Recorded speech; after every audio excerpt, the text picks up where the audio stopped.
जैन मित्रों नमस्कार।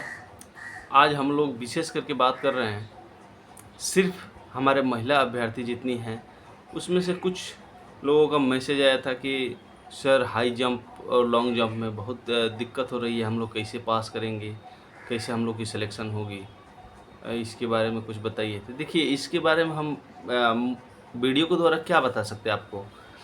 आपको प्रैक्टिस करना पड़ेगा। इसके लिए आपको प्रैक्टिस करना पड़ेगा। ग्राउंड जाइए और सबसे पहले हाई जंप लॉन्ग जंप के लिए कम से कम अपना वेट मीडियम टाइप का रखिए, क्योंकि वेट बहुत मायने रखता है। अगर जो अधिक वेट होगा तो हाई जंप में भी दिक्कत होगी, आपको लॉन्ग जंप में भी दिक्कत होगी।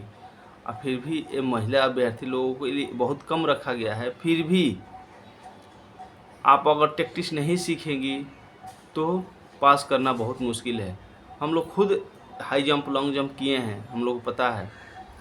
देखिए, अगर जो हाई जंप लॉन्ग जंप में जिसका जो लेग बेस्ट हो, जैसे कि मान के चलिए हमारा जैसे राइट है, राइट लेग बेस्ट है, तो हम कोशिश करेंगे क्या कि हमारा जो बेस्ट लेग है वही जहाँ से हमको उछलना है, हमारा लास्ट जो पैर पड़े वही पड़े। उसके बाद आप पूरे ताकत से उछलिए। उछलने के बाद ऊपर में हवा में भी पैर को चलाने का कोशिश करेंगे, क्योंकि अगर पैर चलाते हैं तो आप जाहिर सी बात है आप आगे जाएंगे। अगर जो वही आपका लेग उल्टा पड़ गया, जैसे मान लीजिए आपका बेस्ट लेग है राइट और लेग बाएं साइड वाला पड़ गया, लेफ्ट साइड वाला, तो फिर आपको मतलब जाएंगी उछलेंगी, उतनी बात नहीं है, लेकिन थोड़ा सा कम हो जाएगा। तो हर समय देखिए, प्रैक्टिस से क्या होगा, बार बार आप अभ्यास करेंगी तो उसका अभ्यास हो जाएगा। अब बार बार वही पैर पड़ना शुरू हो जाएगा। देखिए, एक और इसका फार्मूला है। आप सम और विषम मैथ में पढ़ती होंगी, तो इसमें क्या होता है, आप कहाँ से आपको रनिंग शुरू करना है उसको हम देखेंगे। क्या कि अगर जो हमको बार बार कूद रहे हैं, लेग आपका लेफ्ट साइड वाला आ रहा है, तो आप देखिए कितने कदम से आप कूद रही हैं, आप उससे एक कदम बेसी लीजिए, अधिक। जैसे मान लीजिए 20 कदम रनिंग करने के बाद आप कुछ जंपिंग कर रही हैं, तो आप 21 कदम नाप कर लीजिए। फिर आप देखिए आपका वो वाला पैर पड़ जाएगा। दूसरी बात, कभी भी बिना पैर नापे न दौड़ें, दौड़ कर न कूदें, क्योंकि आपको आइडिया करना है कि हमको कितना कदम से रनिंग करना है और कौन से कदम हमको रखना है लास्ट में, वहाँ से जंप कर जाना है। तो लॉन्ग जंप और हाई जंप के लिए दोनों ही, देखिए हाई जंप के लिए तो कोई खास मायने नहीं है, लेकिन फिर भी इसमें दाहिना पैर पड़ना, जिसका दाहिना सही है, जिसका बायां सही है बायां पड़ना। उसके लिए इसमें क्या होता है, शुरू में बहुत स्लो स्पीड, छोटा छोटा कदम, मतलब 4 से 5 कदम। उसके बाद से शरीर आपका मतलब झूमते हुए, आपका शरीर पूरे झूमते हुए जाएगा, और लास्ट जहाँ से जंपिंग करना है ना, उस समय आपके शरीर में बंदर के जैसे उछाल होना चाहिए। आपका पैर पड़े और तुरंत उछल जाए। देखिए हाई जंप में हाई जंप में अगर जो आप, ये रस्सी लगी है, अगर जो आप इस साइड से आ रहे हैं बाएं साइड से, तो आपका अगर जो दाहिना पैर पड़ा तो पहले बाएं पैर को पार करिए, फिर दाहिने को पार कर लीजिए, आप पार हो जाइएगा। अगर जो दाहिने साइड से आ रहे हैं, अगर जो इधर से आ रहे हैं, तो आपका फिर बायां पैर पड़ना चाहिए कि दाहिना पैर आपका फ्री रहेगा, तो ये पहले पार होगा फिर दाहिना पार हो जाएगा। तो इस तरीके से हम अगर जो जंप करते हैं तो आसानी से आप पार हो। देखिए, इसमें थोड़ी सी टेंशन की बात है, क्योंकि हर फोर्स में 3 चांस दी जाती है, लेकिन रेलवे सुरक्षा बल में मात्र 2 चांस ही मिलेंगे आपको। अगर जो एक में पास किए नहीं कर दिए तो ठीक है, नहीं सेकेंड चांस मिलेगा। तो क्या होता है, देखिए जो बंदा एक बार फेल हो जाता है, फर्स्ट चांस में, मान लीजिए किसी कारणवश वो नहीं उसको क्वालिफाइड कर पाया, तो बहुत सारे बंदों को देखा गया कि होपलेस हो जाते हैं और दूसरी बार गिर ही जाते हैं। इसलिए होपलेस होने की ज़रूरत नहीं है। ठीक है, मिस्टेक होता है, हमसे खुद हुआ था, हमसे खुद हुआ था लॉन्ग जंप में, हाई जंप में नहीं, लॉन्ग जंप में, लेकिन मेरी कोई उसमें गलती नहीं थी।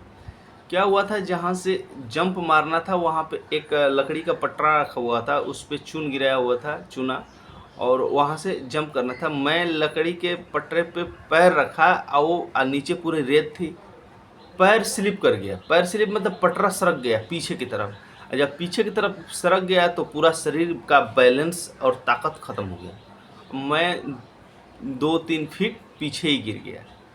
फिर हमको भी देखिए टेंशन हुआ, लेकिन आपा नहीं खोना है, ठीक है मिस्टेक हुआ है, फिर सही हो जाएगा।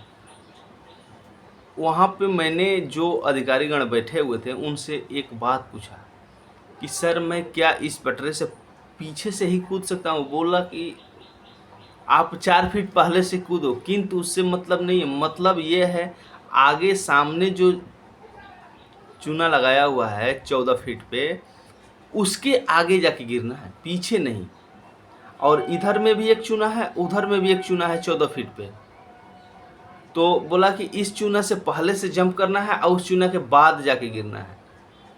तो हम बोले ठीक है, और हमने वैसा ही किया। 1 फीट पहले से जंपिंग किया, जहाँ चूना लगाया हुआ था उसके 1 फीट पहले से, डर से कि कहीं लास्ट चांस है, और कहीं चूना में पैर सटा कि बस फाउल हो जाएंगे, या फिर पटरे पे पैर रखेंगे, पटरा खिसक जाएगा, फिर से हम फेल हो जाए। अब इतनी मेहनत करने के बाद, रिटन एग्जामिनेशन वो भी आरपीएफ का पास करने के बाद, और रनिंग भी हो गया है, अगर जिसमें फेल हो जाए तो लानत है ऐसी जवानी और ऐसी ताकत और इसी टैक्टिस पे।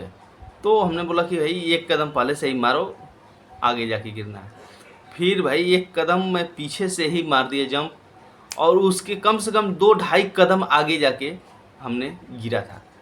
और इसमें हम देखेंगे कि होपलेस नहीं होना है, और थोड़ा सा मान के चलिए 6 इंच, 5 इंच, 4 इंच जो चिन्ह लगाया हुआ है उसके पहले से प्रैक्टिस। देखिए घर पे जब भी प्रैक्टिस आप करेंगे, घर पे ग्राउंड में अपने जब भी प्रैक्टिस करेंगे, वहाँ भी चूना का प्रयोग ज़रूर करेंगे। इससे क्या होता है कि चूना लगा देने से, गिरा देने से आपका अभ्यास बन जाएगा कि चूना से हमसे पहले कूदना है, चूना में उंगली नहीं, पैर नहीं सटना चाहिए, नहीं तो फाउल हो जाएंगे। इसकी जब आदत बन जाएगी ना, तो वहाँ भी आप फाउल नहीं हो जाइएगा। यहाँ पर अगर जो आप बिना चूना का ऐसे ही कूद रहे हैं, और वहाँ अचानक जब चूना दिखाई देगा, आपका पैर सटा, आप फाउल हो जाइएगा, फिर बहुत कष्ट होगा, क्योंकि इतनी सारी परीक्षाएं, इतनी सारे स्टेप को पार करके आप यहाँ पे आए हैं। इस चीज़ को ध्यान रखिएगा। इसलिए घर पे जब भी प्रैक्टिस करें तो ग्राउंड में इधर भी चूना लगाएं, फिर उधर 14 फीट पे चूना लगाएं। उसके बाद देखिए 15, 16, 17, 18 साइड में डैश डैश डैश लगा दें, ताकि आप जैसे जंप करेंगे फिर आप देख सकते हैं कि आप 15 फीट कूदे हैं, कि 15.5 कूदे हैं, कि 16 कूदे हैं, कि 17, 18, 19, 20 तक आदमी देखे हैं हम लोग अपने आँखों से। 18, 19, 20 तक लोग जाता है। हम तो ज़्यादा नहीं कूद पाते थे, फिर भी जितना था हम 16 फीट तक ही कूद पाते थे, क्योंकि हमारी हाइट थी और हमसे उतना नहीं। लेकिन हाँ, हाई जंप जो थी हम उसकी 5 फीट के लिए गारंटी लेते थे, चैलेंज करते थे। 5 फीट 2 इंच, 1 इंच हम कूद लेते थे। लेकिन लॉन्ग जंप हमसे उतना अच्छा नहीं होता था, फिर भी 16 फीट तक होता था। तो हमको 14 फीट की आवश्यकता थी, इसलिए हमको उम्मीद था कि हम पास हो जाएंगे। अब इसीलिए आप लोगों को भी हम सावधानी देंगे कि हाई जंप, लॉन्ग जंप की तैयारी कर रहे हैं, करिए, अच्छी बात है, लेकिन चूना गिराकर ही आप तैयारी करेंगे, क्योंकि उससे आपकी अभ्यास हो जाएगी, आदत बन जाएगी कि आप कभी भी ऐसे फाउल नहीं होंगे। चूना गिराएंगे, उसके हिसाब से नापेंगे और उसके बाद ही कूदेंगे। प्रैक्टिस करेंगे कि आपका जो बेस्ट लेग हो, वही लेग लास्ट जंप के लिए, उछालने के लिए आपका वो पैर ज़मीन पर पड़े और वहीं से आप उछाल मारो। उछाल मारने के साथ साथ हवा में जैसे जाएंगे, अपना पैर चलाना शुरू कर देंगे। उसके बाद वहाँ जैसे दोनों लेग आपका ज़मीन टच करता है, तो शरीर को पीछे की तरफ नहीं करना है, शरीर को आगे की तरफ उछलना है। भले ही आप गिर जाइए, मुंह में मिट्टी चला जाए, वो अलग बात है, लेकिन पीछे की तरफ जैसे आएंगे और जहाँ आपका हाथ, बॉडी जहाँ तक पीछे जाएगा, वहीं से काउंटिंग की जाएगी। इसलिए जैसे यहाँ पर हम गिरे, आगे की तरफ उछल जाइए। आगे की तरफ जब जाएंगे तो आप आगे जाइएगा, तो जो आपका लास्ट एडी है, जो पैर का जो एडी लगा है, वहीं से मापी की जाएगी। और वहाँ पे कोई दया दृष्टि नहीं दिखाई जाती है। जैसे कि मान के चलिए आप फेल हो गए या थोड़ी सी के लिए चूने पे गिर गए, चूने से पहले 1 इंच गिर गए, आप वहाँ पे चाहे जितना भी रिक्वेस्ट करना है कर लीजिएगा, कोई फ़ायदा नहीं है। क्योंकि आप फिट हैं तो फिट हैं, आप अनफिट हैं तो अनफिट हैं, क्योंकि अभ्यर्थी पूरे भरपूर हैं। क्योंकि जब हमको अच्छा अभ्यर्थी मिल रहा है तो हम आपकी जैसे 1-2 इंच कम करने वालों को क्यों लें, हम जब हमको 1 फीट अधिक वाला मिल रहा है तो भाई आप अपने आप में ही उतनी काबिलियत रखिए कि आपको ये सब करना ना पड़े और दोबारा चांस ना मांगना पड़े। भाई इतनी मतलब प्रैक्टिस रखिए कि फर्स्ट चांस में क्लियर कर लीजिए। अगर फर्स्ट चांस में नहीं हुआ तो सेकेंड चांस में क्लियर कर लीजिए। तो हमारा मेन कहने का मतलब था, जो लड़की लोग हैं, महिला अभ्यर्थी लोग हैं, इन लोगों को थोड़ा सा दिक्कत हो रहा है। अगर जो ग्राउंड में उनका जो भी उस्ताद है या भाई लोग जो प्रैक्टिस कराता है करता है, या ट्रेनर हैं जहाँ कहीं भी ले रहे हैं अपना कोचिंग इस चीज़ के लिए, तो अच्छे से ट्रेनिंग लें। और हम जो बता रहे हैं इसकी भी थोड़ी सी टैली करेंगे। अगर जो अच्छा लगेगा तो करिएगा, नहीं तो आप अपने मर्जी से ही करिए, आप अपने मर्जी से ही करिए। नहीं तो मान के चलिए कल के डेट में आप अगर जो हमारे बताए हुए टैक्टिस से फेल होंगे तो आप हमारे ऊपर आरोप करेंगे कि आपने बताया था सर, हमने ऐसा किया, हमको फेल हो गए। तो देखिए, अगर जो हम इसलिए पहले ही बता रहे हैं कि अभी एग्ज़ाम होने में बहुत समय है। अब एग्ज़ाम होने से पहले आप अगर जो हमारे बातों पे टैक्टिस, हमारे कहे हुए टैक्टिस पर चल रहे हैं, तैयारी कर रहे हैं, अगर जो आपको लग रहा है कि नहीं इन्होंने सही बतलाया है, इससे हमको बेनिफिट्स हो रहे हैं, तो ठीक है। देखिए एक और बात है, आप रेगुलर ज़्यादा प्रैक्टिस नहीं करिए उसकी हाई जंप लॉन्ग जंप की। क्योंकि इससे क्या होता है, ज़्यादा हाई जंप लॉन्ग जंप करने से शरीर में फालतू थकान, उसके बाद देखिए 2 से 3 बार तक ही बढ़ता है। जैसे लॉन्ग जंप करेंगे तो 1 बार 2 बार 3 बार तक ही बढ़ेगा। अब 20 बार 50 बार कूदने से कोई फ़ायदा नहीं होगा। फिर कल कूदेंगे, एक ही दिन कोई ज़रूरी थोड़ी नहीं कि आज ही का प्रैक्टिस करके आप पैर हाथ में दर्द उपाट लें, हाथ पैर में दर्द कर लें और घुटने उठने में कोई प्रॉब्लम आ जाए। नहीं, आप रेगुलर करिए। आज जैसे 2 बार ही कूदे, चलिए ठीक है, या 3 बार कूदे, आप देख लीजिए कि आपका 12 फीट आ रहा है या 13 फीट।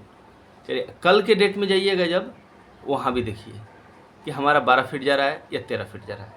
ऐसे रोज़ रोज़ प्रैक्टिस करने से ना आपका सही हो जाएगा, कोई दिक्कत नहीं होगा। और हमारे महिला अभ्यर्थी लोगों को थोड़ी सी प्रॉब्लम होती है, इन लोगों को हाई जंप लॉन्ग जंप में, क्योंकि ये लोग थोड़ी सी कमज़ोर टाइप का होता है। सबकी बात नहीं कर, लेकिन फिर भी बहुत साहसी होती हैं। आप लोग अच्छे से मेहनत करिए, आप लोगों को साहस को दाज दिया जाएगा कि भाई आप लोग इतने समाज से उभर के आ रही हैं, मेहनत कर रही हैं, तो आपको सफलता मिलनी चाहिए। बहुत अच्छी है आप लोगों के लिए। लड़कियों के लिए रेलवे सुरक्षा बल की नौकरी भी अच्छी है, पब्लिक डीलिंग काम है, कोई दिक्कत नहीं है। आप लोगों का स्वागत है, आप लोग आइए। लेकिन हमारा एक ही कहना है कि आप लोग प्रैक्टिस अच्छे से करिए, ताकि आप लोग सफल होने में कोई दिक्कत ना हो।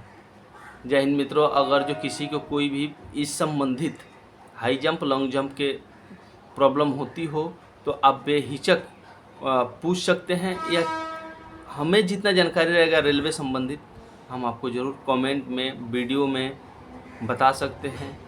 आप लोग डायरेक्टली पूछ सकते हैं। और हमने अपना अल्फ़ाबेट के ज़रिए कोडिंग, जिसे अल्फ़ाबेट माने कोडिंग डिकोडिंग जो होता है, रीजनिंग हल करते हैं, उसके ज़रिए अपना मोबाइल नंबर भी ऐड कर चुके हैं। आप लोग उस मोबाइल पे डायरेक्टली बात भी कर सकते हैं। जय हिंद मित्रों।